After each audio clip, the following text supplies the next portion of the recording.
Okay. So it's my privilege today to introduce our guest speaker. As we just said, a Sicilian-born chef and local restaurant owner Danilo Orofino. At 18 years old, Danilo opened his first restaurant in Palermo, Sicily. 4 years later, he closed that restaurant and moved to New York City with a dream. He worked his way through the restaurant scene in Manhattan and eventually landed in Fredericksburg, where he spent years at Basilico before the opportunity to open his own place presented itself. And 10 years ago, he opened Orofino on the Caroline Street. When Danilo moved from the US to the US from Sicily, he realized that Italian food wasn't represented properly, which is something we've been talking about. And when he opened Orofino, his intention was to explain to people that Italy isn't just pasta and pizza, and to introduce authentic Italian dishes. There are 20 different regions, each with its own language, dishes, wine, etc. And he was excited to represent his country by highlighting Italy's different culinary regions. In addition to dividing the menu by region, his restaurant showcases a different region each month. So we look forward to hearing how that originated and other stories from Danilo. Yes, well, thank you so much. What an introduction. That was very detailed and beautiful. I appreciate you. Well, welcome everybody. Very excited to be um, the host, I guess, of this beautiful thing you guys have to put together. Very, very honored. So thank you so much for giving me the opportunity to be here and talk about a little bit about myself, my story, because I think can be also inspirational for other people that might want to achieve the same goals in life, which is be authentic and be yourself, Don't not necessarily have to change to um or compromise, If it's that way, it's that way. Nobody can change that. But yeah, like you said, I was born in Sicily, Palermo, the capital of Sicily, which is the largest island we have in the Mediterranean Sea. Very proud to be Sicilian. And that's funny when people ask me, well, why don't you say that you're Italian before you say Sicilian? It's just because the fact that we got so many dominances in Sicily, we got conquered from any near culture, it made us unique, made us different, Sicily, it's a combination of many culture. You can find throughout the island Arabic influence in our language, in our food. You can find also Greek influence in our food, in our language, right? The second largest colonization from the Greek, sorry, world was Sicily. We also got conquered by the Romans, by the Northmen, by the Vikings, right? By the Spanish, the conquistadores. I mean, we got it all. And so that blend made Sicily unique. So that's why we're so proud of who we are. And that's why when somebody asks me where I'm from, I'm always going to answer I'm Sicilian before that I'm Italian. So I was born in 1985, so I just celebrated 41 years old. Very proud Sicilian, but also very proud American, because America's given me the opportunity to dream big, and just keep and believe into who I am and what my culture is about. And so I'm excited to be here now and celebrate that in this beautiful country. Like you said, I started very young. I was 18. Cooking, it's not necessarily like something that you study a lot in Sicily or in Italy in general. It's something that comes within your family. Culturally, we cook a lot. Italians, family cook a lot, especially during holidays, during weekends. I grew up personally during holidays, no school, obviously, right? Very young, sleep in this massive room with a few beds with my cousins. And we used to wake up very early to the smell of bread, cookies, fresh sauce. My grandma and the women of the house used to wake up very early, like 6 o'clock in the morning to start cooking for the holidays. And so I have this memory of me waking up to the smell of those beautiful ingredients and just, you know, literally fly into the kitchen and kind of like wondering what was going on, me and my cousin. So you get to see those things since you like little, and it became who you are. And sometimes practice, yes, makes the best. But I feel like if your eyes can lay on something that you live within every day. So cooking in that in this case, you learn. So I was able to learn just by watching, by smelling, by understanding holidays and why pairing and why using some ingredients versus other ingredients during the holiday. And then I realized that a lot of things are seasonal, right? Especially in Sicily, we do a lot of seasonal items. Nothing, not everything is available all year round. So we do dishes based on that. And so when I was 18, fresh out of the military, I did a year. I served mandatory in the army in Italy. After that, I decided to open and I went to culinary school as well in Sicily, which I was young. I was not necessarily pay attention. My mom says, you better get some kind of paper. Otherwise, we're not gonna go along. And so I decided to join culinary school because at the time was the easiest school. Kind of like shame to say that, but it was. And so I went to school for culinary school in Sicily, not paying so much attention, thinking that I knew everything, right? When you're young, you think you know everything. But I'm glad because also give me the opportunity to be a little confident. And so when I was 18, I rushed to just open this beautiful project that I had. It was this restaurant bar, which bar in Italy is a little bit different than we intend in the United States. Our bar, it's more like a coffee shop where you can get coffee, you can get something to eat, something to drink. So the idea was opening in the morning early and serve breakfast, right? So espressos, cappuccinos, latte, croissants, savory tarts. What typically, happen in Sicily, in Italy in general for breakfast. And then we will shift after that into a small restaurant for lunch where we make sandwiches, pastas, salads.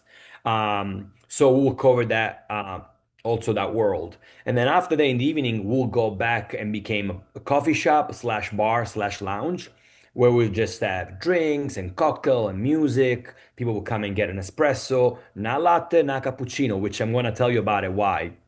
In Italy, after 10 o'clock, it's illegal to drink coffee. I mean, cappuccinos or lattes. Only espresso after 10 o'clock. So if you're ever going to be in Italy and it's 10 o'clock, please don't ask for cappuccino because you might go into jail. So don't do that. And I'm joking, obviously, it's not a thing, but if culturally Italians don't drink cappuccinos or latte after 10, but obviously we can. You can. If you're in Italy, you can ask for one, they'll give it to you. But anyway, so that was the idea of my lounge. Live music, drinks, some snacks, some aperitif, obviously the classic Aperol Spritz, and then walk into the night, we will switch one more time. So I guess there was like an hybrid of me trying many things, and maybe that's why it didn't work quite the way I wanted it to. And then a night will became a small restaurant. So it was a lot of flipping, a lot of turning. Also, I was very young, very excited, very confident that I will do well. And I did. For the first 2.5, almost 3 years, we did very well.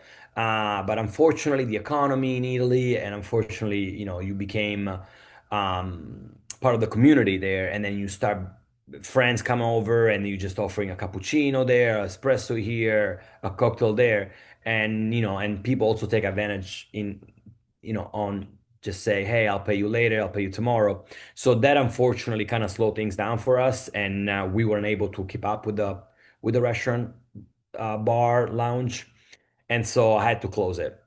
It was about 3.5 years after that I closed my restaurant. But then I was devastated because obviously failure and for somebody that thinks is confident, it's not very easy to digest. But actually, it was a learning process for me. I realize it now, obviously looking back, that sometimes make mistakes, especially in business, doesn't necessarily be mean a failure. Now I'm what I like to share with people is if you go to business, don't be afraid, but be aware. Because if you're aware, you can change things. If it's something goes wrong, you have the awareness of potentially making it better. But don't never be afraid. Be aware. And I guess I was thinking that I was not afraid, but also I wasn't not aware, and that's why I failed. But now I'm happy that I did because obviously I packed everything. I decided to come to the United States, to New York, to see a friend of mine, and I guess the spirit in me that are slightly entrepreneurial, realized that United States has a lot to offer, lots of opportunity. So when I landed in New York, I felt that I was like, oh my gosh, this is it. This is the place that I can actually achieve my dreams. And obviously, I started learning about the culture, learning about what people are looking for, how people do things, because it seems not far, but it's very far as a culture, the Italian American versus the Italians, right? In Italy. So I was adapting myself, learning, watching. I used to work for Mario Batali, Lidia Bastianic in New York, in Manhattan, Italy. And so that was my ramp for the launch of my career, I guess, in the United States, because I was watching closely, the in and outs of a restaurant business, not just the floor, not just the food, but also like how people make investments, what people spend money on, how people do things. And so that got me very involved to like spend more time in the restaurant business, especially in New York. And then about 14 years ago, so after a couple of years I was in New York, I had an opportunity to come to Virginia, here in Fredericksburg. I met a gentleman that owned a few restaurants here in Fredericksburg. One of them was Basilico. And I guess he felt my energy, my knowledge, and he was very excited about potentially bringing me here. And I was very excited to see that somebody saw something in me and give me the opportunity because, again, failure, you think you're very confident, you can accomplish things, you're the best, but then that reality hits hard and then you lose all that and it's hard to recover. But he saw something in me, I guess, and that kind of start my process of like getting my confidence back. And so I moved down here 14 years ago, like you mentioned, Mr. Lauro. And and I started my process in Basilico again, which is fascinating. Learning something in New York and moving to Virginia. I felt a little bit different in the culture of food as well. I realized that's two different worlds, even if you're still in the United States, and it works a little bit like in Italy that you mentioned, the 20 regions, and I'm gonna go talk about that eventually. But I felt it was a little bit different also in Virginia. I felt Virginia needed to catch up a little bit with the idea of Italian food. So when I was at Basilico, I was struggle to really understand why people were looking at Italian food in a way that it wasn't not what we actually do. But I always people used to tell me, especially Italian people that lived here longer, they told me, well, that's how perceive us. That's our ancestry in New York started doing things, and that's how we do it now. And and that's what we present. And I was like, well, yeah, I get it. I get that the people used to what they used to, but it's kind of like selling something that's calling it something Italian and selling something that is Italian, but that's not necessarily is. And so that never sat well with me because I felt like we were not cheating, but we were not telling people the truth or presenting the truth. So after about 3 years, 3 or 4 years in Basilico, I had a massive opportunity in downtown Fredericksburg to open my own restaurant. That was always my dream anyway. Since I stepped foot in New York, I knew that that was my path. I knew that I need to learn. My time will come. Just learn as much as you can. Just keep feeling this luggage of knowledge and tools that one day you're gonna need it, right? Even the failure, like I wanted to keep them out of my luggage, but I felt they needed to be there because they also gave me life eventually later on, strain to be confident again, and then just the knowledge at that point that I knew what I did wrong and I could not do it again and I shouldn't do it again.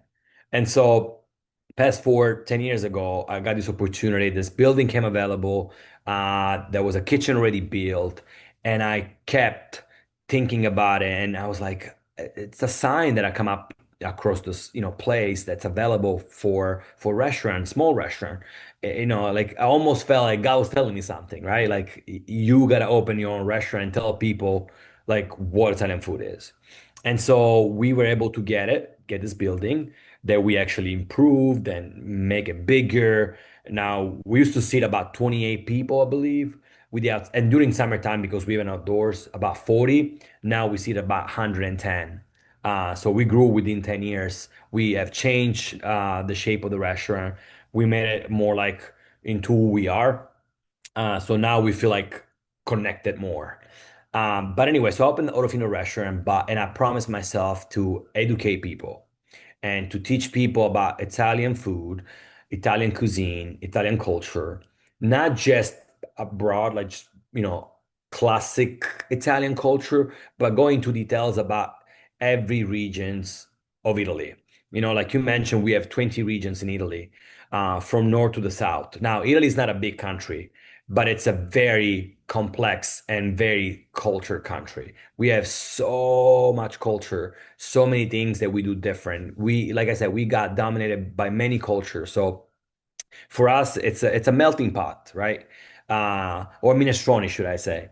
And so I was very excited to teach people, educate people about Italy in a way that if you go to Italy, and let's say this month we're celebrating uh, Lazio region, which is the capital for Rome. Rome is the capital of Italy and also the capital of the region of Lazio. I want you to find dishes that you will find here and done the way we do it here, there. For instance, there is a classic that people always assume that's Italian. One is, let's say, fettuccine Alfredo with chicken on it, right? That's far from what we do in Italy. We never, ever put chicken on pasta. But I'm not saying it's wrong. I'm not saying it's right. It just, if I gotta educate people and be authentic, I gotta tell people what's right, what's authentic and what's not. So fettuccine Alfredo is not authentic, even more with chicken on it. Chicken parm, like everybody's talking about the chicken parm with tomato mozzarella. Great dish. I tried it myself, not Italian. So, in a few words, if you go to Italy and you're looking for those dishes, most likely they're gonna look at you weird. Like I never heard that before. Might sound Italian, but it's not Italian. Okay. I know that a lot of people, oh, veal marsala, chicken marsala, great dishes. Don't get me wrong. However, it's not very authentic. So, with that being said, I decided to open a Rufino, which is give you the opportunity to experience a classic menu where, and I wish I can have it with me, but you can go on the website, you can kind of see it. It's a menu that has a map of Italy in it, and I divided the 20 region with numbers. So if you pick whatever dishes in our classic menu, which, has all the best classics, carbonara, lasagna, fettuccine, tagliatelle al ragù, sorry, fettuccine alfredo, I'll say no, tagliatelle al ragù, eggplant parmigiana, vitello panato, margherita pizza, right? All those classics. So after you read the name of those classics and the what's in it, all the ingredients, there's a number. That little number will take you from the region that you will see in the map that's originated. So Margherita, it's a classic from Naples. So it will have number five because the region of Campania will have number five. So you can kind of relate and be like, oh, I'm eating in Campania or I'm eating in Sicily, right? So that's the educational part about when people come here. Also, daily we do lots of specials, and with the specials, sometimes I just play around, not necessarily super authentic, but what's trend in Italy. Because obviously we don't only eat Italian food in Italy, right? We just do specials. We play around with ingredients.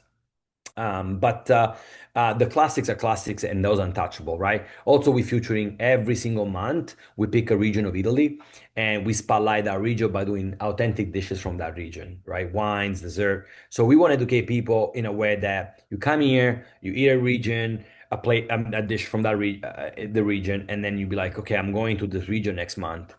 100% I can guarantee you'll find the same dish there. Now, they might do better than me, they might do not better than me, but you'll find it there. So that's what I try to educate people to, like authenticity, truth of what we do, what we are, because we all differ in Italy. 20 regions, 20 different kinds of thinking, 20 different dialects, which obviously we all speak Italian, and so we can kind of relate, and we Italians, but everybody from a specific region is so proud to be from that region because they share, their own story, their own language, their own wine, their own food, and that's what's beautiful, and that's what I want to recreate in this restaurant.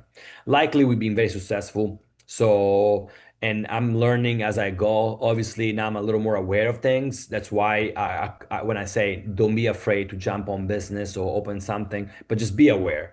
Just keep that in mind in a way that if you think something's not working or something maybe is not performing the way it should be performed or something it's off or red flags, you have the awareness of making it better. Because ultimately, there's no perfection, but there's always room for improvement.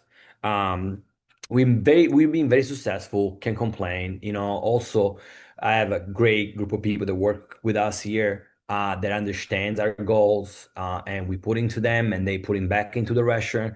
So I feel like overall we do a good job, starting with the food and the service, and people understand what we're going for, and then just very exciting for me to be able to share who I am and where I'm from in the most authentic way.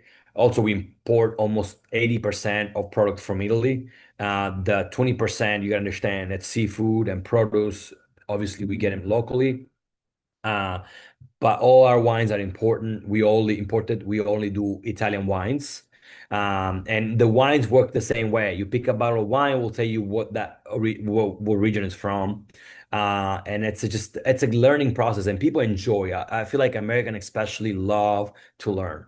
And uh, and it's something that I will always put in any business I will do. It's just the learning prospect, the learning aspect of things. People are, especially in the United States, love to be educated. And something that I always suggest when people like start a new business, or they're telling me like, hey, I want to open a restaurant. What do you suggest? Again, be aware and just be honest, respect people, but also educate people. People like to be educated. Why are you doing it? Why that specific dish? Why that specific ingredient? People like to learn and love to learn. So, um, I guess um, I kind of talk a little bit about who I am and what I do. You just let me know, if guys, if you have any questions. I can keep talking more. If somebody has a topic that want to know a little bit more, I would love to share. Um, I'm here for you guys. Gonna drink a little water. Should I see? Sure. Oh, there's There is, messages. are you able to see the Q&A? There is one question in the Uh, chat already. I don't know if you can where is it on the uh, chat? the Q&A on the bottom, if you see the three dots where it says more on the Yep. Yeah. Yeah. Yeah. Yeah. Oh, I see that. Perfect. Oh, wow. Who's that? That's a beautiful thing. Pasta Chisarde. So uh, somebody must to be Sicilian or know about Sicily, or maybe she'd been in Sicily. Um, but it sounds like she's Italian. Giannuzzi. Karen, so pasta Chisarde, you said in Sicilian, it's pasta with sardines. It's a very authentic dish from where I'm from, Palermo. Because fascinating, even in Sicily, the region of Sicily, right, has its own, each city of Sicily, each area in Sicily has its own way to do things and dishes. For instance, in Palermo, we are famous for those little things called panelle, which is chickpeas fritters, which is in Catania, which is on the other side where the volcano is, the Etna. They are famous for pasta alla norma. I don't know if you guys like art, but Federico Bellini is a composer, and Bellini was from Catania. Bellini wrote the Norma, beautiful opera, and La Norma, it's also a dish in Catania, which is made with eggplant, roasted cherry tomato sauce, and ricotta salata, which is aged ricotta cheese. It's called La Norma. So we know it's from Catania. Everywhere in Italy, obviously, it's made, but it's originated in Catania to honor Bellini.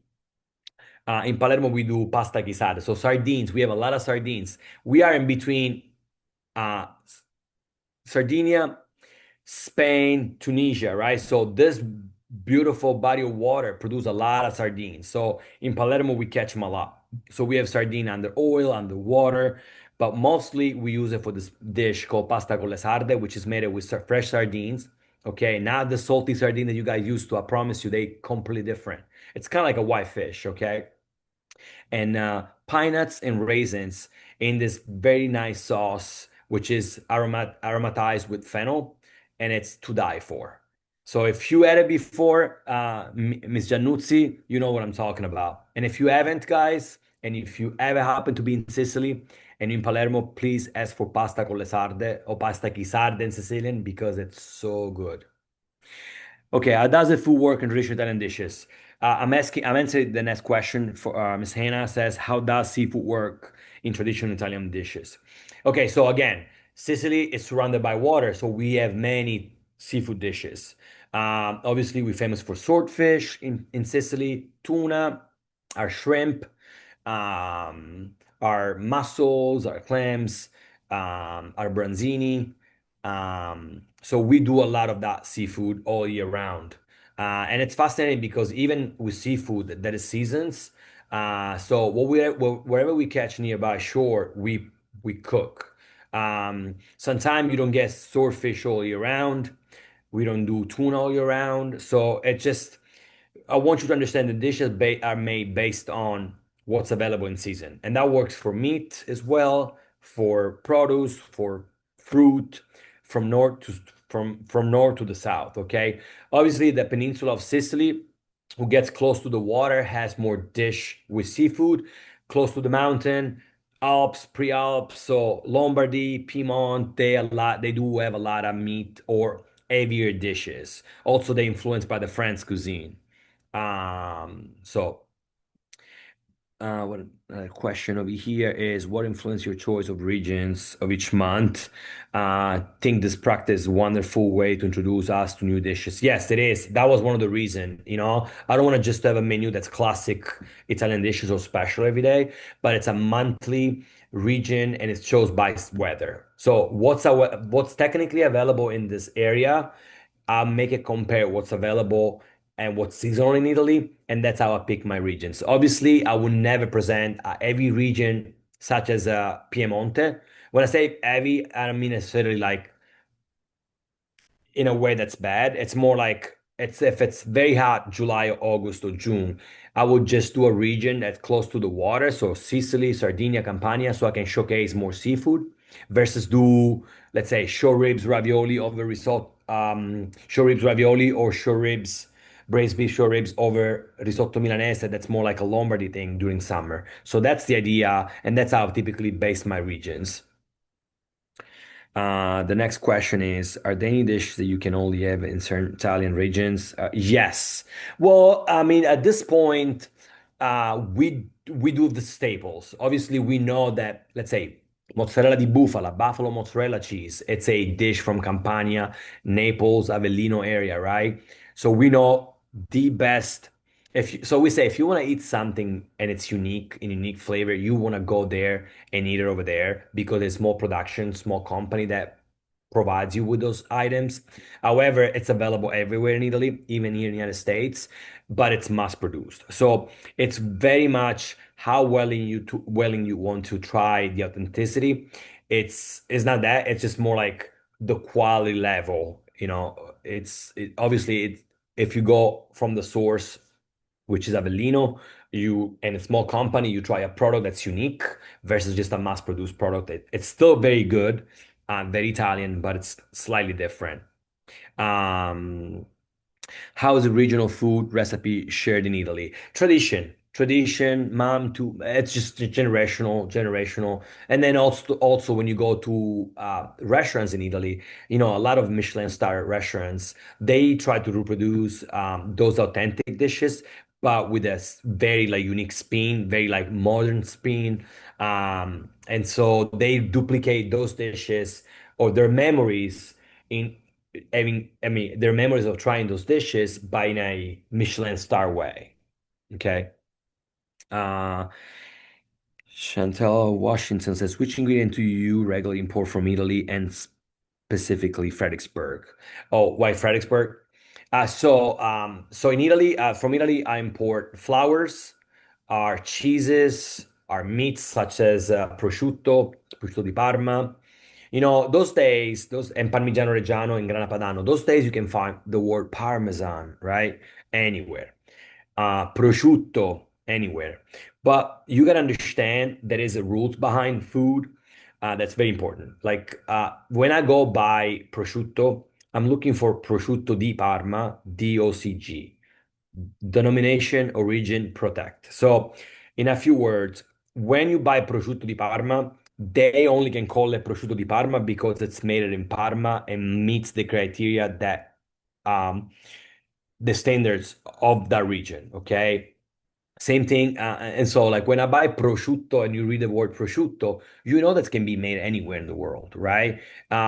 We know that. Like it's a air dry aging style of aging meats. And so, prosciutto is aged covered in salt, air dried, and aging that way. But the the difference from prosciutto and prosciutto di Parma is, first off, it was originated in Parma and it's a unique product.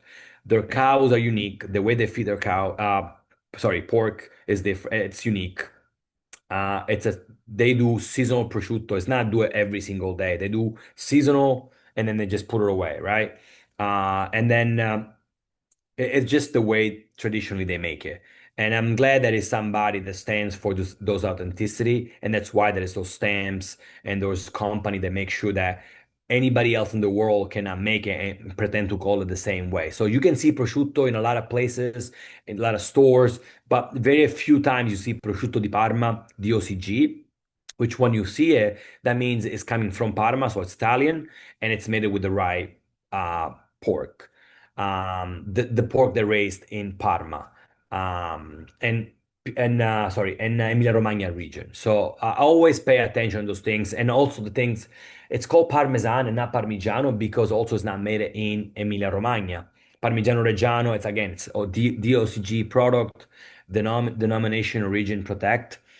So they cannot call it Parmigiano Reggiano, they're going to call it something else. And honestly, the quality is also different. The milks is different. The aging process is different. Those cells are there for like over hundreds, hundreds of years.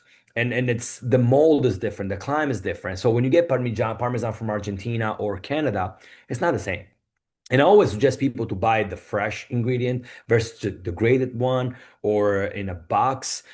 So you can not only taste it, it's just a fresher and it's actually cheese. I always suggest that. And here we import a lot of local produce such as celery, carrots. We use a lot of those onions. We use a lot of those in our sauces. We import sometimes we import tomato from Italy, but sometimes we import them from California. And so there's a 2 months of the year, September, October, that we don't have a lot of tomatoes in Italy, so I cannot bring those in. So I've supplied some in California, and I add it into my what I can get from Italy, and that's how I make my tomato sauce. And I tweak it a little bit, I put some a little sugar in there, a little more basil, less salt because they tend to be a little more acid and salty in California. So there is a way to adjust things, but my main sources are Italian. Our pasta is Italian. Our flour is Italian, right? Our cheese are Italian. Um, and our salt is Italian. We can get sea salt from Trapani, which is in Sicily. So a lot of those products are Italians. Obviously, our salmon, our steak. We actually do a local company for steaks called the Allen Brother out of Maryland. They do a fantastic job. I went there, I saw what they do, and I was fell in love with them. So we use their meats, their ground beef to make our meatball, our meat sauce. So those fresher items, they're not aged. Uh, Obviously, I get it from United States, but all the rest, our waters that we supply here, our sodas, everything else is getting imported from Italy. And what changes do you face importing fresh ingredient from Italy? Well, it's just pricing. The challenges I'm finding sometimes are hard for me. It's just when importing some product from Italy, it's just the pricing changes all the time. It's based on many things, many factors. In this case, obviously war, but we like enough that we typically within a range of couple dollars from the previous price. So it's manageable. Sometimes it's gone out of hands. And so I have to supply things from different part of Italy or different, or even from here sometimes for like short period. But most of all, like 10 years, I think once or twice, I got a domestic prosciutto. But that was it. Everything else I was able to keep up coming from Italy, wines and so and so. And likely we're getting a lot of quantity that just the price cannot shift crazy. But with the war, especially in Ukraine and the recent war in Iran, we saw a little increase, well, quite a bit increase in some Italian product. Do you feel the cuisine back in Sicily has evolved, changed since you left? Um, so it's yes, it has. Our cuisine in Sicily have evolved in a way that just a little bit more, um, not necessarily like recipes or classics have changed, but just the way now medias, social medias have changed the way young generation enjoy dishes those days. It's more they do things in a way that we not used to do. Like holidays, they don't really do at home as much, but they go out. And so now those restaurants bring back even traditional dishes made traditionally and maybe from their moms, you know? So that's the only thing I see have changed. But the street food is the street food of Palermo now it's much better. It's more organized, I guess. Now they pleased even people from other countries, and it's not so confusive or easy to not easy to understand. Now they made it make it easy to understand. I guess they got signs out. They get people speaking English, Spanish, so it's easy now to get access to those traditional dishes. But and crazy evolving, nah. We still do traditionally what the land serves, what the sea serves, the same way I used to do. I used to enjoy when I was little. What's Are there any authentic dishes using chicken? Okay, so we do rotisserie chicken in Italy a lot. Especially in Sicily, we do a lot of rotisserie chicken. We do chicken breasts on a salad, which is weird. We put like a romaine, some onion, some tomato. We do a little chicken breast, and we do typically at night. You know, when somebody eat a dish of pasta at lunch, we typically try to do something lighter at night. And no, yeah, sometimes a chicken breast on a salad, or with some potatoes, some vegetable. Rarely you find it with a lot of sauces. It's more like a plain salt, pepper, a little lemon juice. But sometime if you go to a restaurant, they maybe stuff it. Sometime we do a little sauce, light sauce on top of it, like a lemon sauce. Um, but nothing like heavy, like mushroom, cream, veal. I'm sorry, marsala kind of sauces. More like grilled or a lot of rotisserie. Also, we do a lot of daily chicken meat. Um, but primarily we do a lot of pastas in Italy, especially in Sicily, a lot of seafood. We don't eat pasta and pasta, right? We need pasta lunch potentially or pasta night. Or not necessarily we don't. But pasta is very present in our menu, in our diet. Pizza we typically do once a week. Some people either don't, even twice, depends. It really depends of the job you do, if you're out for work. A lot of restaurants, a lot of bars are closing in the evenings. So if people can go back home and, they can just stay in a local bar and just get a slice of pizza or a little calzone or, a little pasta to go. We have a lot of places that offer that in Italy. Funny enough, our gas stations, right? A very high-end gas station when it comes to food.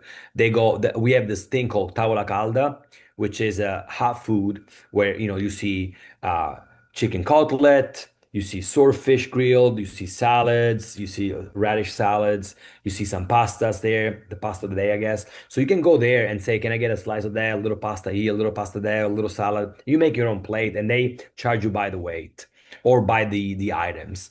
So some people eat that, but if you go home, most likely you're gonna have pasta. Um, some people do sandwiches during lunch, and then at night, where like typically everybody's together, can be pasta again, or can be some meat, can be some fish, some salad, some cheese on the table, some salami, some bread. It's very like many options versus just one item, and so we pick from different things. Do you think you lost any authenticity originally to your dishes to the beginning in the United States? No, if you refer the authenticity and originality from just the basic ingredients like the vegetables or a local fish, not necessarily because we still make them the same way we'll get in a restaurant in Italy. So I have not lost that, but obviously it's not a salmon from, let's say, that we get in Italy, right? It's not the vegetable we get in Italy. It's not a branzino that we get from Sicily. But we'll still be able to get supply dishes here from local sources that they can supply great quality seafood. But if I gotta sometime if I gotta do like a white fish, we have orata, we have sgombro in Italy that's not available here. Then I will get something as similar or same idea of it, which is sometimes it can be rockfish or halibut. So I supply, so I changed that, but the authenticity of making the dish is still the same, if that makes sense. Becky's asking me, what would a traditional Italian breakfast include, and why not cappuccino after 10 a.m.? Okay, so the way I grew up at home before school is either you get up getting a latte, and when I say latte, no espresso, like a cup of milk, and you dip your cookies, your Italian cookies in it, those shortbread cookies. They're delicious. So I grew up a lot with that. So cookies, a couple cookies, and then you drink your glass of milk and you go. But that one you like in a young age. Also, we have kind of like a soft brioche called mottini, which is like with chocolate. We have a five cereal, five different wheats, and so you open one of those, you eat one of those, something quick, right? And mostly we do a lot of sweets. We can do a croissant in the morning with a cappuccino if we go to the bar. I alternate my breakfast when I was little between savory and salt. Like a mini pizza, for instance, at 9 o'clock in the morning, like 8 o'clock in the morning, or a mini calzone with an espresso. Or if I want to do cappuccino, I would just do croissant. And the reason why we don't do cappuccino, so in a few words, we don't have the breakfast with eggs, bacon, sausage, or cereal. For us, it's more like croissant, mini pizzas, mini calzones. I've seen people getting mini cannoli for breakfast and a cappuccino. It's more like a coffee type of related breakfast. Um, I used to do a lot of milk and cookies, so it really like subjective. But if you go to a bar, most likely you're gonna get a croissant and a cappuccino. And the reason why we don't do cappuccino after 10, it's more like a time. We don't have time to enjoy a cappuccino. We just go in, get an espresso. Espresso also mean quick, right? Express. We just getting an espresso. We just out of the scenery. We just go back to work or we just go back to our day. Cappuccino and latte, it's viewed more like let me drink my cappuccino. I have a time. So that's why we don't drink cappuccinos or latte after 10. It's cultural. I'm sure some people do drink it, but if you're there, go ahead and ask for one. They don't even have vacation, so you have all the time of the world.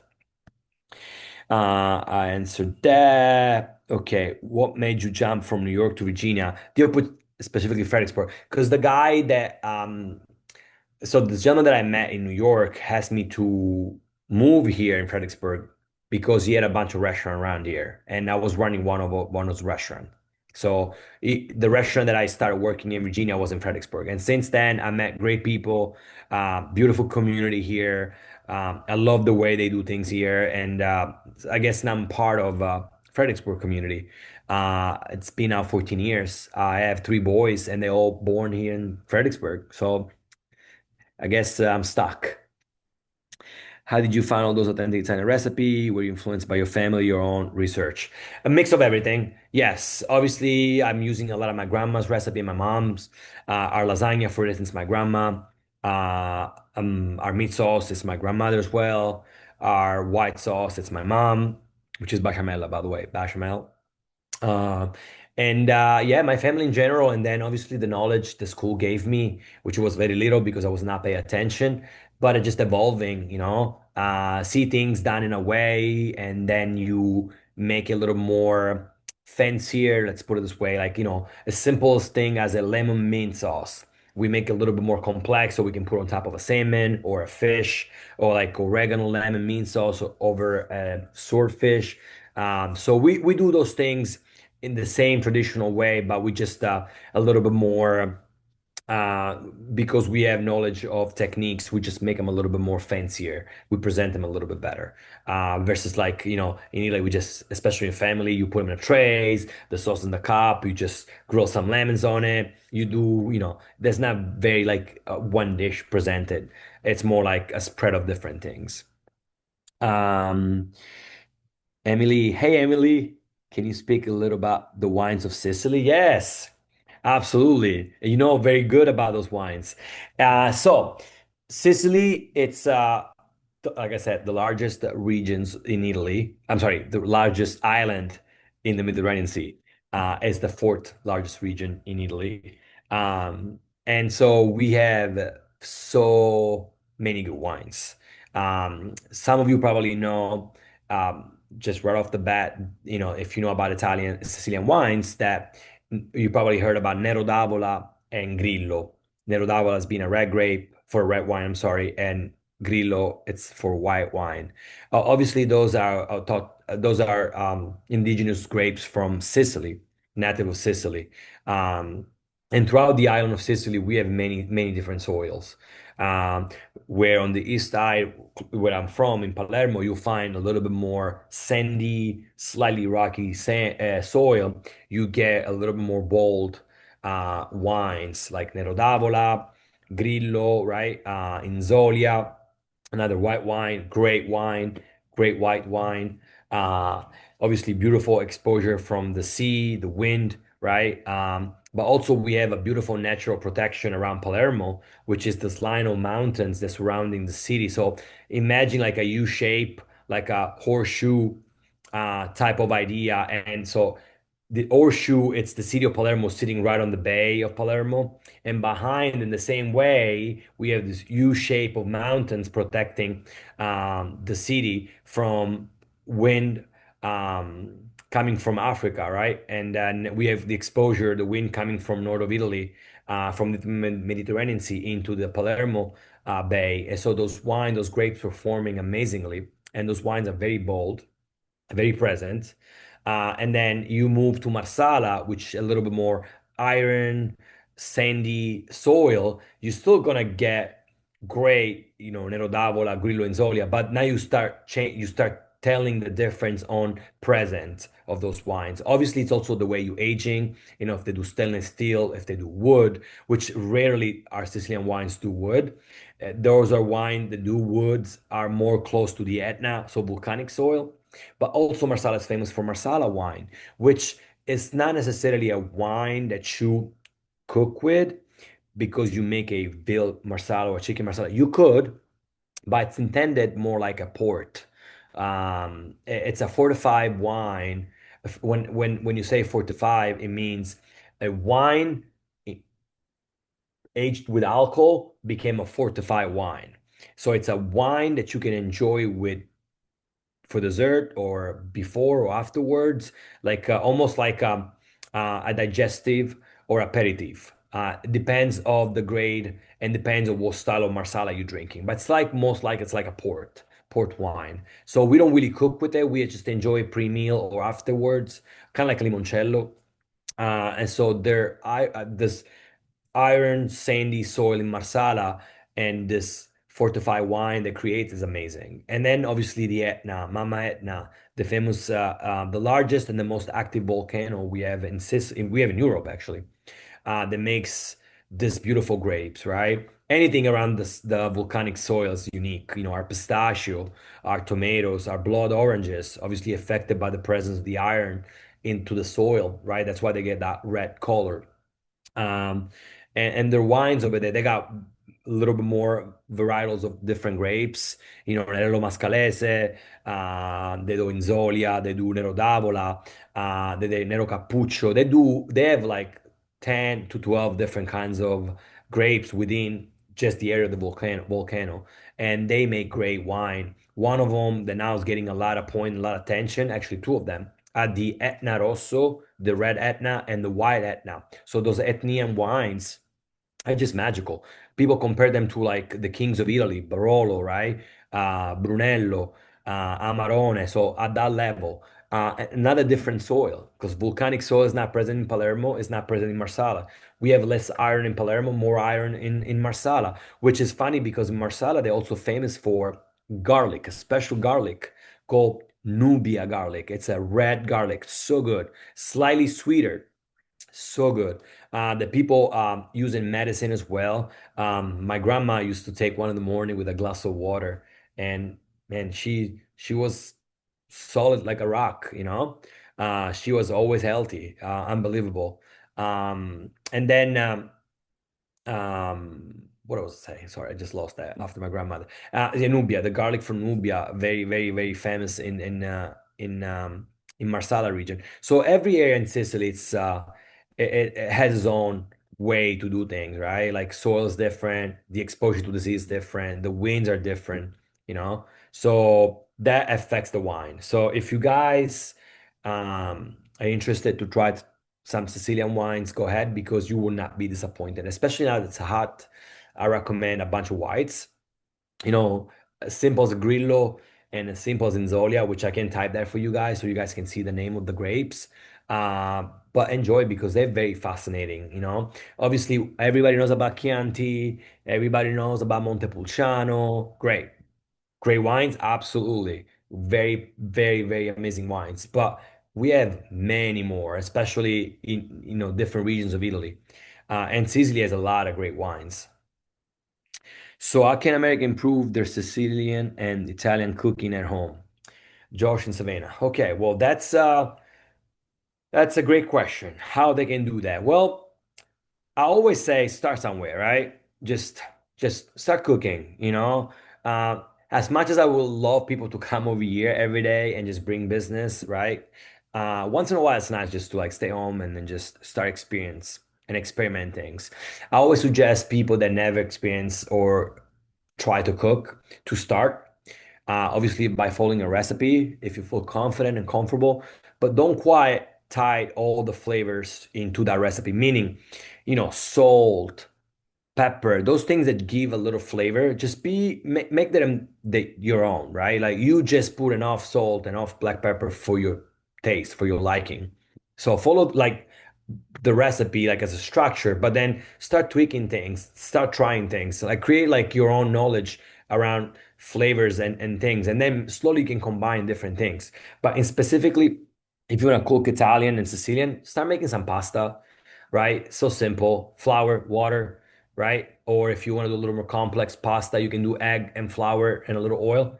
So just experience with that, and then maybe we get buy some cherry tomatoes, and, put a little garlic in a pan, saute a little garlic with cut those tomatoes, saute them a little bit, put a little white wine, a little salt, a little pepper, a little basil, let it go for a little bit, and then just start, crack those tomatoes until like juice comes out, and then cook them a little bit longer, and then turn it off, blend them, make a little tomato sauce, and then make some pasta and just toss it together, you know. Do that because it's very fascinating and it's very simple. Obviously, there is so much out there you can kind of like go on website, social media, so you can get some an idea of what you can do that's easy enough, and then you can kind of duplicate that at home. But if you want to very much making authentic Sicilian dishes, it depends on what you're trying to make. I suggest you come with to Sicily and we make them there. You know, in fact, twice a year, besides this restaurants, I have the privilege to take a group of people in Sicily to learn about Sicily. Right? Again, educational learning process. I like to educate people about Sicilian food, Sicilian wine, Sicilian heritage, and story and history. Uh, so twice a year, I get to take about 24 to 26 people, sometimes 28 with me to Sicily, where we spend 10 days. We start in Palermo, and then we go around the island and finish in Palermo. And people learn a tons about our Sicily. Do I make my own pasta? Yes, I do. A fresh pasta that's made in house. A dry pasta, no. I'm not equipped yet to make my dry pastas, but soon. Soon something's gonna happen here. And but our dry pasta, it's made by the Cecco, which is one of the most well-known brand from Italy, which comes in the United States. But now slowly more brands are coming in, but the Cecco, it's the best brand at this point that comes out of Italy for dry pasta. But yeah, our lasagna it's made in house, our pappardelle it's made in house, our gnocchi it's made in house. But the dry pasta, spaghetti, penne, orecchiette, we buy those by the Cecco. But like I said, we are moving potentially our kitchen in a bigger space nearby. Can't share so much just because it's not there yet. It's not authentified. It's not signed yet. But we might gonna get a larger kitchen soon where we can start making not only pasta for the restaurant and dry pasta as well, but we're gonna sell it to the public and other people as well, and other restaurants. So there was actually, we had a technical glitch and we lost a question from an anonymous member, which was, can you explain the difference between calzone and stromboli? Absolutely. Thank you for asking me that question. Okay, so Stromboli. So if you go to Sicily in a map, you see this beautiful island. Around Sicily, we have close to Marsala the Egadi Islands, right? Favignana, beautiful islands. On the opposite side, where Messina is, close to Calabria, there is another area, Aeolians Island, and Stromboli, it's one of those islands.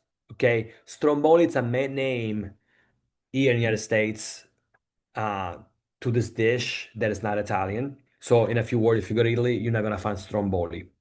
The only thing you will find is calzones. Now, let's talk about calzone. What does exactly mean calzone? Calzone can any pizza can be made into calzone. Okay, calzone also in the Neapolitan dialect means pants. Okay, so when we say fold your pants, that word is adapted into the pizza world. So now we say fold the pizza, you make a calzone. Okay, so any pizza can be made into calzone. So any folded pizza, so halfway in, it's calzone. Okay, so we can make so the calzone classic, I guess, what a lot of restaurants try to make, a lot of pizzeria, sorry, should say pizzeria. It's mozzarella, fresh mozzarella and ham with a touch of tomato sauce and basil. That's when you say calzone, that's people typically um, think about that. But those days in Italy, you can find many kinds of calzone. It's kind of like say cookies, right? I know that we call in the United States biscotti, and we're thinking about the cantucci, one kind of biscotti. So now we don't call it biscotti because in Italian, biscotti means cookies, and we have many kinds of cookies in Italy. I promise you, probably over 2,000 kinds from different regions. But Cantucci, it's a Toscan cookie. In the United States, we call it biscotti, but the word biscotti in Italian means cookies. So that Cantucci so that biscotti, it's called cantucci. So the same thing for calzone. Calzone means to fold, we fold. Like pesto, for instance. People assume pesto it's just basil. No, it can be made with arugula, can be made with kale, can be made with arugula and kale, can be made with parsley. Any kind of greens can be made into a pesto. But for us, when we specify, we say pesto alla genovese. So pesto from Genova, which is the capital of Liguria, we intended basil pesto with pine nuts and parmigiano and olive oil. But pesto, it's kind of like means to smash, to paste, right? So pesto of basilico, it's called pesto alla genovese. Then we can make all kinds of pesto, di arugula, pistachio, any kinds, right? Same thing with calzone. The classic, we intend the mozzarella and the ham and the tomato and the basil. But then you can make it with mortadella and pistachio cream. You can make it with norma, with eggplant and ricotta salad. I mean, you can make it in any kind. But stromboli, if you ask, you go to Italy and say, hey, can I get stromboli? They say you got to go back to the airport and fly to Sicily so they can take you to Stromboli Island. It's not an Italian item. Adding on that, do you make your own pasta? Question, will you source a specific type of flour for your pasta? Yes, I do. I've read Codoli, the pasta in Italy is different than pasta here in America because different flours issues. Yes. So my flours is only imported from Italy. We're using three kinds: semolina, caputo, which is a white flour, and Dinardo. Oh, close. So Dinardo. It's also like a famous place that makes mozzarella di bufala in Avellino. So we're using three different kinds. One, it's more like the Dinardo. It's more like Dinardo. Sorry, it's more like a bread flour. Okay, so a little bit higher in strength in protein. Okay, then we use a double of flour that we make our pizza with and the semolina. So what I do, I use semolina and I use the di nardo flour to make my pasta. Okay. And typically it's 80-20 or 70-30 based on the humidity of the flour. So all my flour is imported from Italy. Even the pasta, the dry pasta that I cannot make it yet, it's imported from Italy. What's the biggest difference between gelato and American ice cream? So the process is the same, right? Gelato and ice cream is the same process, same machinery. The only thing we don't use in gelato is butter fat. There is no fat. There is no butter. There is no animal fat, butter fat into the gelato. Gelato, especially the fruit flavored gelato, it's milk. Sorry, it's water and puree of the fruit, like strawberry. It's strawberry, water, sugar uh, which here it's a little bit different. They use butter fat, they use animal fat to just enrich the ice cream. In Italy, we don't use butter fat. It's so we use fat, like we use obviously um, some milk. We use milk for the gelato, like especially like the pistachio, the hazelnut, the chocolate. But it's very low in content of fat. So in a few words, it's healthier to eat gelato versus ice cream. They still have sugar, by the way. So that's the big main difference. The body fat content in it. And the sorbetto, it's different than gelato or ice cream.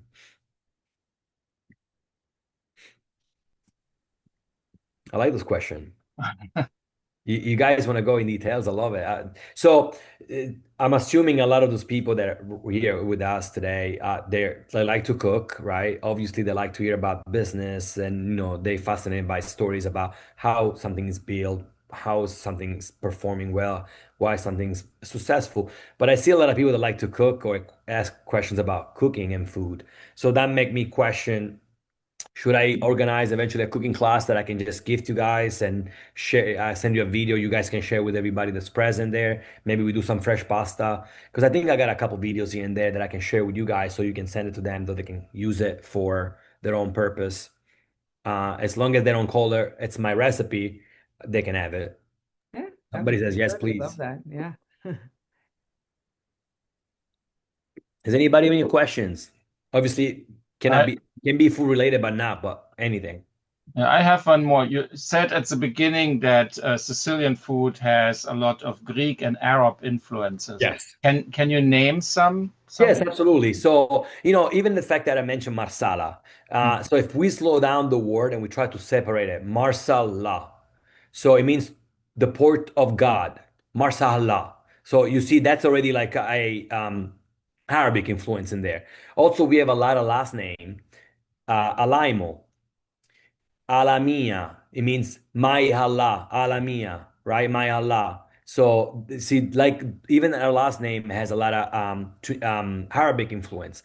Also some of our face features and some of our lines and expressions are Tunisians, Arabic, right? Also a famous dish from Sicily called, and actually, sorry, gotta be precise. Palermo, where I'm from, it's called cassata, Sicilian cassata, which is a ricotta cake. So the ricotta cake called cassata, it means in Arabic, they call it kasha. Kasha, it's kind of like a ball of cheese. And the cake, the cassata, the Sicilian cassata, it's actually it's a cheese cake, right? So a bowl of cheese. So again, kasha, so cassata, some Arabic influence. Um, Another Arabic influence, uh, so Marsala said it. Let me think. Oh, it's on the arancini, the rice bowl, the famous rice bowl of Italy, of Sicily, which people from Palermo and Catania fight about the gender. In Palermo we call it arancina, in Catania they call it arancino. So for us it's female. We are matriarchal in Palermo. They are patriarchal in Catania. They call it arancino, male, right? So we got this battles back and forth. But funny enough, arancino, it's a rice bowl, like a fried rice bowl stuffed with meat sauce or cheese or pistachio cream or swordfish or eggplant, like the famoso norma, right? So it can be made in many ways, even with Nutella if you want a sweet. But it's originated by the Arabic. The Arabs used to go hunting. And when you go hunting, right, you need to have some food that you can take with you. So I guess they invented the first form of takeaway because they made it rise into a bowl so they can preserve better, so they can eat anytime they want. Well, and it also you can put in a little bag while you go hunting. And so I guess they created the first form of takeaway because now we have the arancini, the rice bowl, and it's Arabic, right? Uh, like the our bar, like our the bars that we now buy in supermarket, right? In Sicily, we have a lot of almonds, and so they used to crush those almonds and mix it with a little honey, and then let it dry out in the sun. They would get those almond bars. So you see, we have a lot of influence, even our modern food culture from the Arabic, starting, also in Sicily, which is fascinating to think about stuff like that. So a lot of influence. And the Greek, right? We have the largest archaeological Greek park in the world in Sicily. It's one of the most beautiful park, well protected by UNESCO in Agrigento, the La Valle dei Templi, the Valley of the Temples.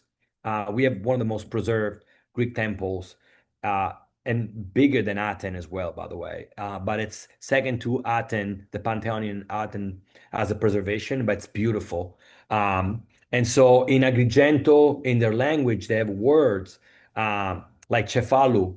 Cefalu, it's a small town. It's a small town nearby Agrigento and Palermo, but it's coming from the Greek word kafala.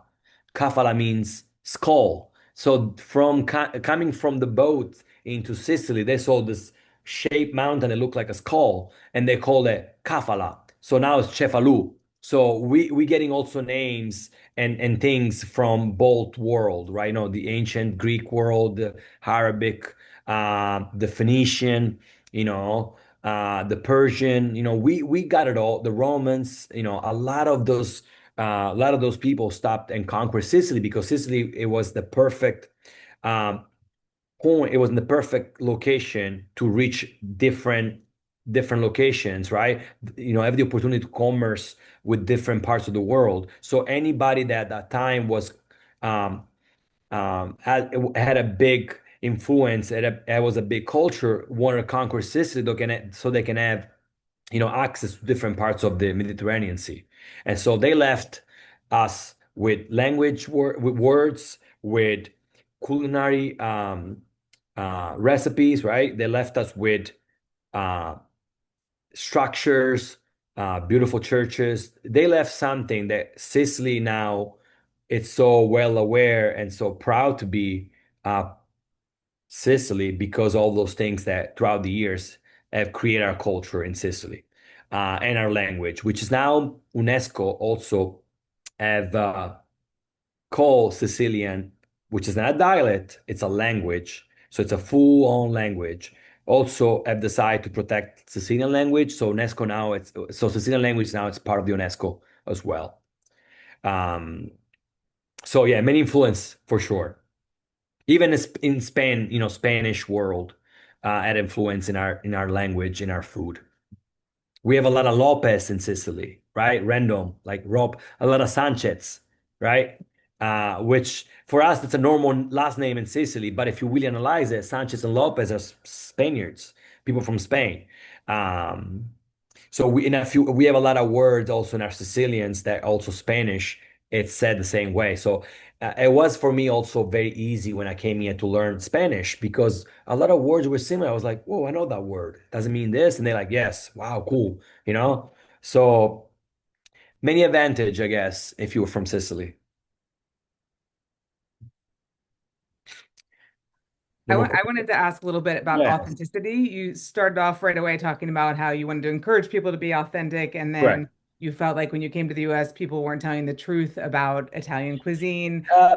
I guess they have so I should have rephrased that proper. Not necessarily say the truth, but I'm wondering if they thought that because they couldn't have access to some ingredients when they moved here, if they found whatever was local and tried to create their own way to create dishes that maybe resemble something in Italy and for them were authentic at that point, you Yeah. know? And Uh, it was really perfect timing because we've been reading a lot about the students have about authenticity and trying to decide kind of what it's based on, whether it's technique or tradition or recipes or ingredients or and how that has to be adapted. So I'm wondering personally for you, yeah. what are you considering when you're trying Yeah, to label so that's something? a great way to put it. I think the word traditionally, when I hear this word, it always comes to me like in like what's custom to, like what I'm used to, right? Like for instance, like I can traditionally say that when I wake up in the morning, I drink espresso. Now, if I drink cappuccino, it's not necessarily what I traditionally do, but it's still a form of coffee. I don't know if it makes sense.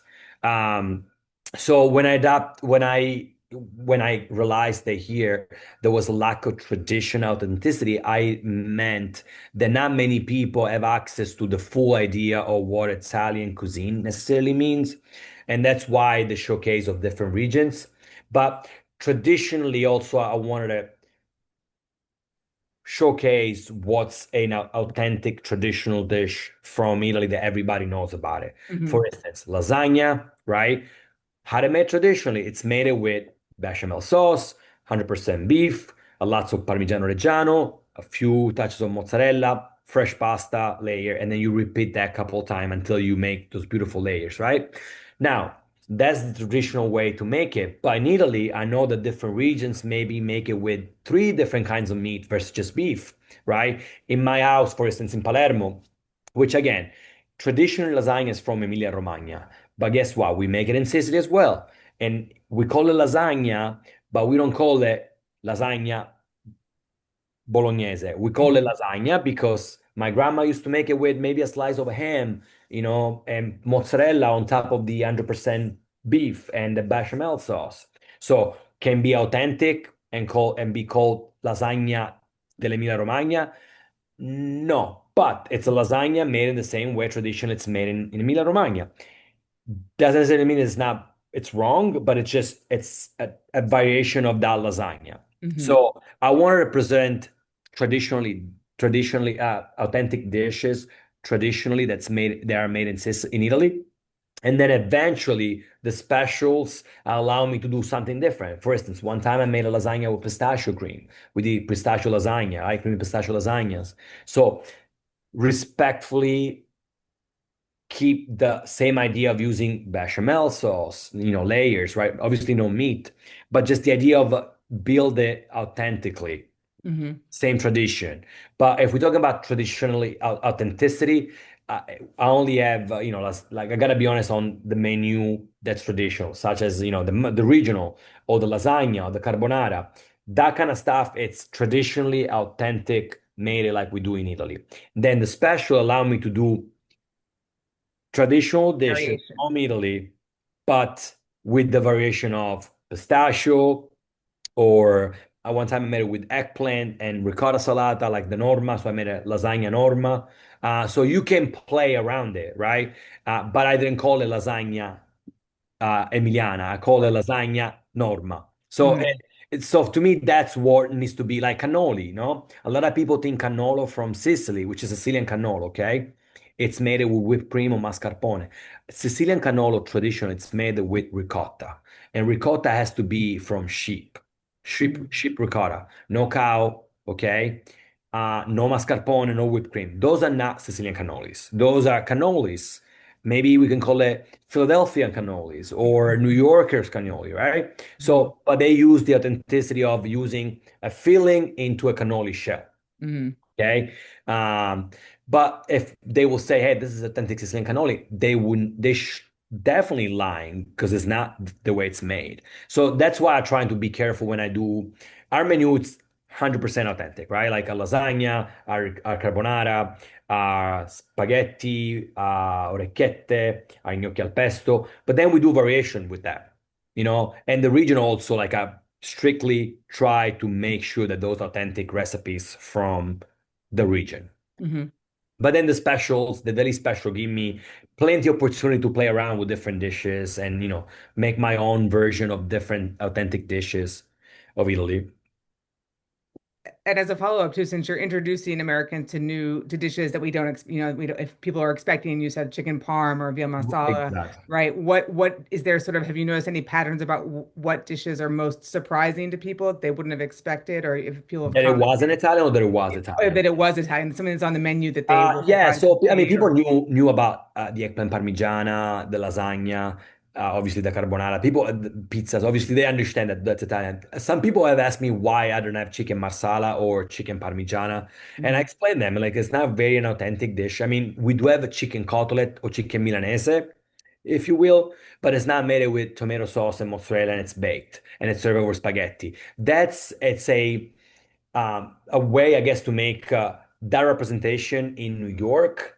I guess Ancestry like couldn't get access to, you know, um, saffron or the breading of the cotoletta, and so they had decided to make it this way to kind of recall many parts of Italy, I'm assuming, because tomatoes obviously is not from Milan, but the chicken cutlet is, and the fresh mozzarella is from Campania. So I'm wondering if they try to recreate items from different region and make their own version of things.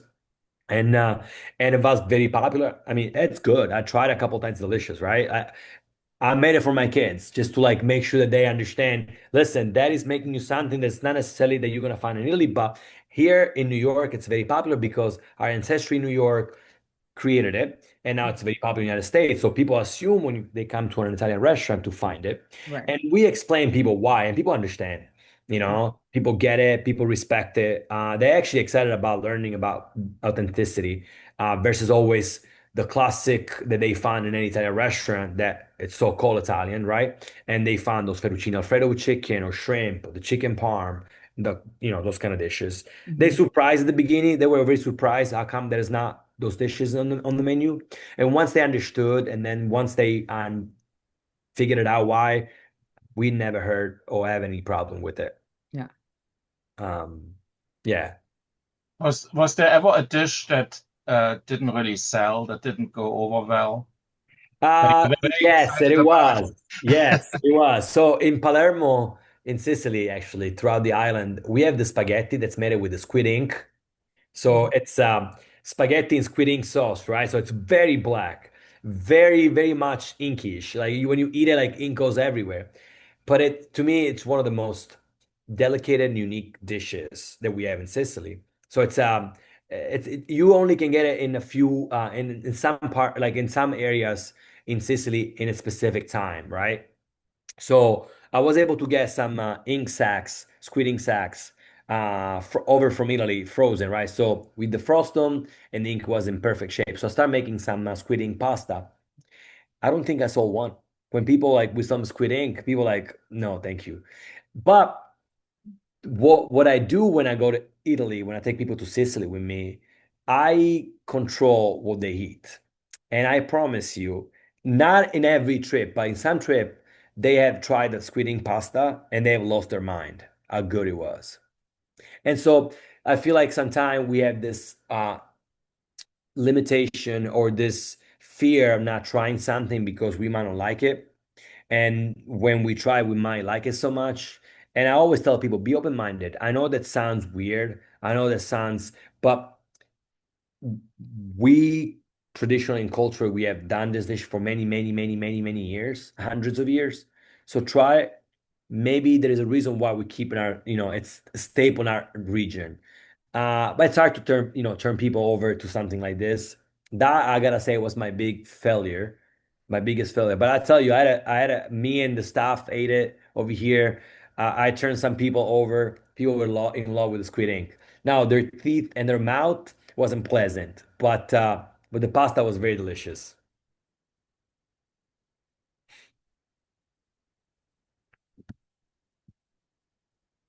I gotta make it for you guys so you guys can try it and let me know what you think.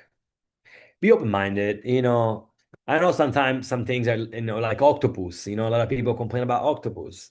I mean, just be open-minded. I know it's an animal, so does a cow and pig, right? Uh, but I feel like a lot of those dishes are misrepresented also or poorly done. The people don't willing to give them a second chance or even a one chance, you know? Um, and that's why it's fascinating that I just said that because it's tied back to the fact to be authentic and tradition are tied with this word because there is a reason why they're traditional. There's a reason why those things are keep you know stay within the history of and a culture of a country. It means they done it, they perfected it, It's working.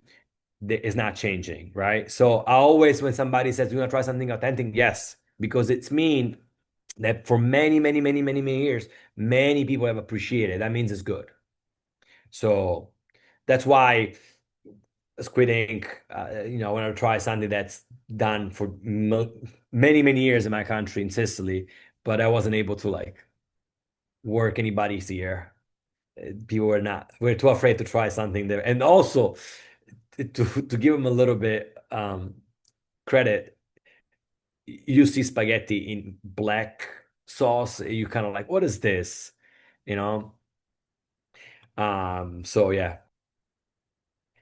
Anybody any more question for me? Kind of like this Emily, I see you have a hand up. Did you have a question?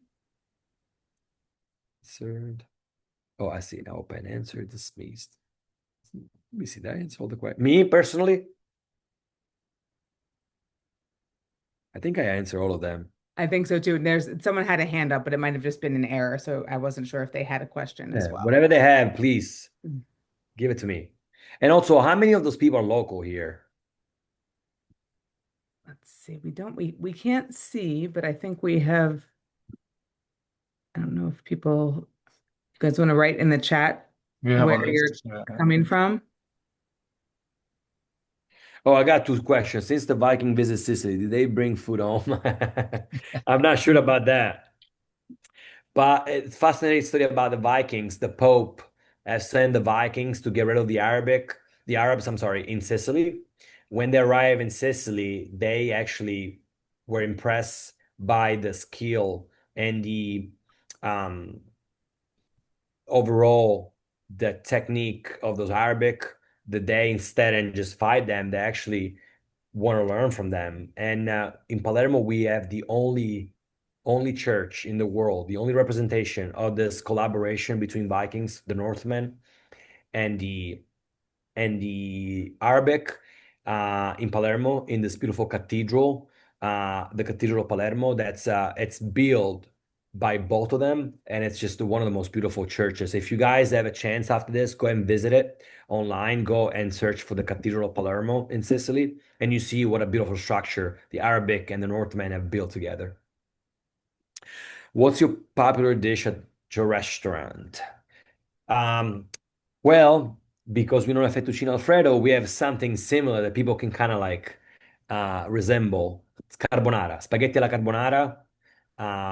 It's one of our favorite here. People buy a lot of carbonara. This month we're featuring Liguria region in Sardinia, so Sardinia and Liguria, and I have a dish that's called spaghettone al limone. It's a thick spaghetti noodle, and it's toasted in a creamy lemon sauce and crab meat finished with lemon zest and aged Parmigiano.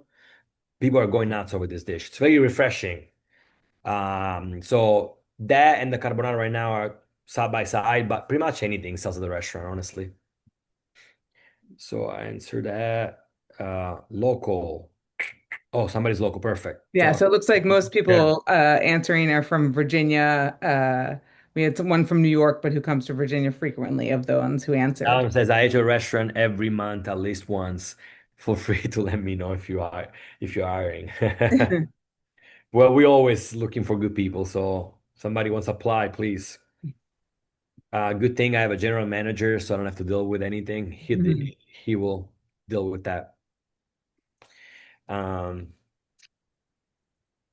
so And yeah, I put a link to the Cathedral of Palermo yeah, and please. It's a very in the unique. chat and the wine regions earlier I had put in the chat if people Yes, missed yeah, it. yeah, yeah, yeah. The wines and obviously we sell them at the restaurant. I'm sure total, wine shops like Total Wines, Wegmans, if those people that have Wegmans or a wine store in general, I'm sure you'll find some Sicilian wines there. Um, they're very, very good. I always try to recommend people to try something easy and simple, very young, so you can kind of understand the grapes. And then slowly you can kind of work your way up to complexity. And I do that with anything. When people ask me, hey, what pizza should I get? Margherita. That way you know what kind of tomato sauce we use, what kind of cheese we use, and what kind of crust we make. So simplicity is always a good way to learn about the quality of somebody's food, kitchen, or restaurant. So simple dish always the best. Because if you can mess up a simple dish, most likely a complex dish is not going to taste good either. Any other questions? I think we might have cleared them all out. Do we? That's it? Only 28? I was expecting millions, guys. Come on. Better than that. No, seriously. Well, Thank I have one more. So you. I don't know how much food history you know, but since tomatoes and potatoes are ingredients from the New World, Right. what would be a dish that precedes that was around before tomatoes entered the Italian Before tomatoes potatoes? yes. So before tomatoes and potatoes, I will say seafood. Mhm.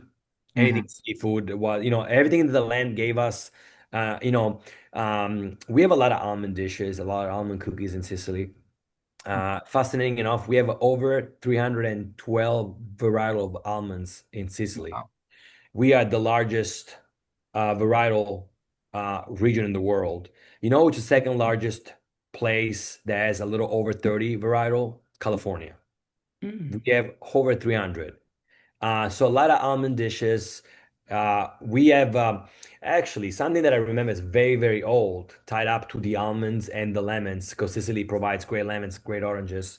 It's almond, lemons, and oranges. It's something that's called granita, Mm. which is the closest thing that I can kind of make you guys understand what it is the Italian ice. Mhm.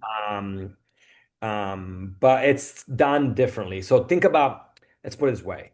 It's the process, sugar, lemon juice or orange juice and sugar, right? So sugar and lemon juice, or sugar orange juice.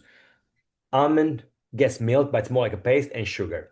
So think about a metal container where you put juice and sugar, and then around this metal container you have ice surrounding it, right? So this container it's st stick and ice with this ice content this ice surrounding it inside. Um, this case made it with wood leaves and pieces of wood, so contain the ice and kind of keep the ice compact. And then this metal thing gets in there, and then slowly you move the liquid inside of the lemon and the sugar until, and it's a way it's a specific speed you gotta go until the air mix well with the lemon juice and the sugar creates granita, which is kind of like an Italian ice, but there is no water content, right? It's more like the lemon juice and the sugar. And so this is very old. It's a technique used by the Arabic to make cold, I guess, lemon juice. I don't know what they created it for, but now we use it as a dessert a lot, and we make it with almond. We made it with a lemon juice, with oranges, all pomegranate. We have a lot of pomegranates in Sicily.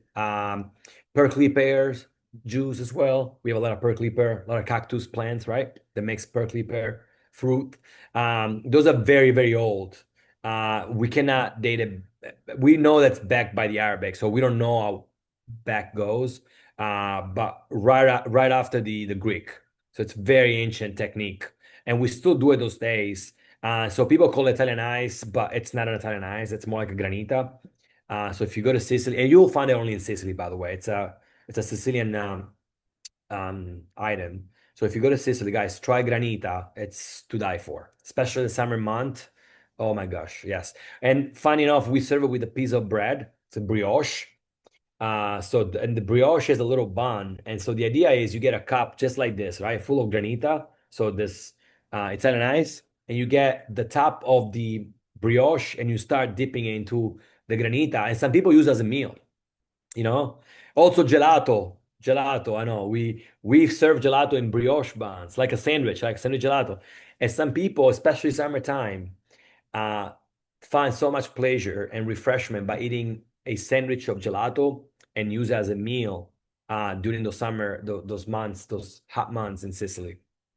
So if you go there, you'll be surprised with somebody walking around with the brioche and gelato. It's very, very, very common. A lot of people do that. I've done it myself many times. And actually, I have people do it when we take them to Sicily so they can try it.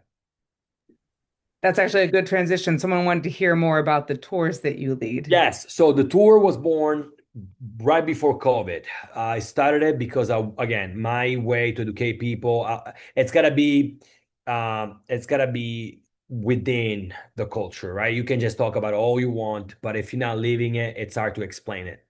So I have I've taken people to Sicily since before COVID, and I started that as a fun thing to do, like a side thing to do, but it became very popular. So popular that I've been doing it twice a year. We are booked until 2028, and we have over 140 couples on our waiting list only through word of mouth. People telling people and family when they come back with me, share the word, and those people reach back to us and they want to be part of it. And so, just because it's so intimate, it's so small, I only can take about 26 to 28 people at a time. With so much, that many people asking for it, it's hard to keep up and bring everybody. So that's why it's building up, and I guess it's a good thing. But yeah, we booked until 2028. But if somebody wants to know more about it, you want to join the waiting list, absolutely you can.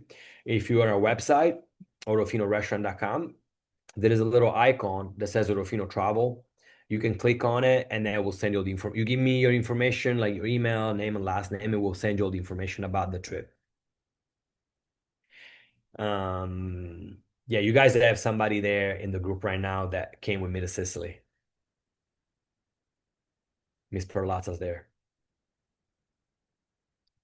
Oh, Caroline. Yeah, Caroline came to me. Yeah, Caroline came with me to Sicily as well. Caroline, was last year? Oh, yes, was last year? Yeah, last year, right? Oh, no, it was April, wasn't it? Man, I've been taking so many people. I don't remember when I went. Hi, Caroline. Good to see you. September last year. Okay, makes sense. Okay, perfect. Oh, you're so sweet. The best tour guide. Thank you. I take pride of what I do. And honestly, Sicily makes it easy.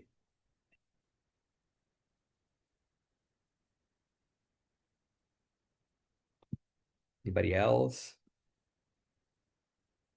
Well, I guess I forgot to share the most amazing thing and the most important things to me. So I have, well, my wife and I have three beautiful boys. I have a 7-year-old, a 5-year-old, and a 1-year-old. So pray for me, guys, because it's not easy. Their name are strictly Italian. My oldest, his name is Alessio. Second name Giuseppe, like my father. Obviously, his last name Rufino.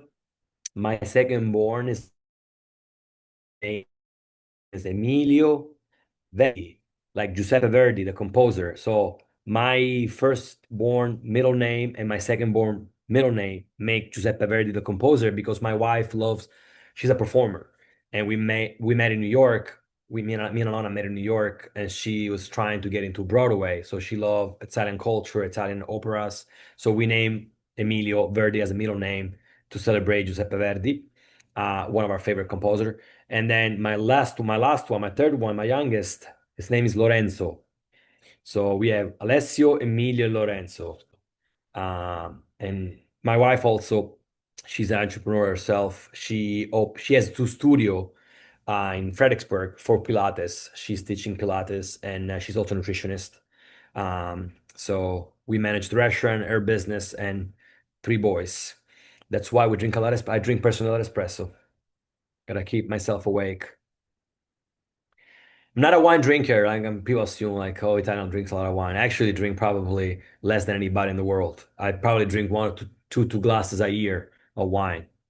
Just I do a lot of sipping when I try wines, but now I know a lot of wines, so I don't need to sip them. But that's yeah, coffee. I can drink espresso all day long, but I gotta stop at 3 o'clock. That's my mark. Otherwise, night is gonna be hard to sleep. But that's my pet. Drink a lot of espresso. Anybody else? Does anybody want to come to Sicily? Yeah. Maybe we do a next time I connect with you guys from Sicily. I show you around a little bit. I do a little live. walk through the Little street. camera on my head. Yeah. Yeah, a little live Get a streaming with just GoPro you and just guys. Yeah, GoPro around my head and just show you a little bit around.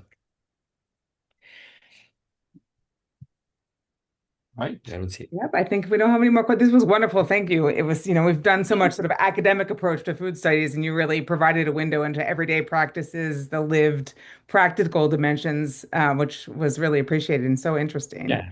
Thank you so No, much. absolutely. Thank you guys for having me. Like again, just in case somebody's vlogger wants to come over and say something or like ask me more questions, just feel free. I like to answer as much as I can.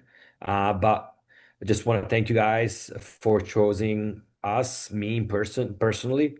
And thank you for hearing me about my story, the story of this restaurant, and just thank you for everything. Appreciate you guys. Thank Thank you. you for making the time. Yes. Yeah, absolutely. Happy to do it. All right. Well, I guess I see you soon, guys, right? Yeah. Yeah. No, absolutely. Yeah. And Bye-bye. Thank you, ciao. Daniel. Ciao, guys.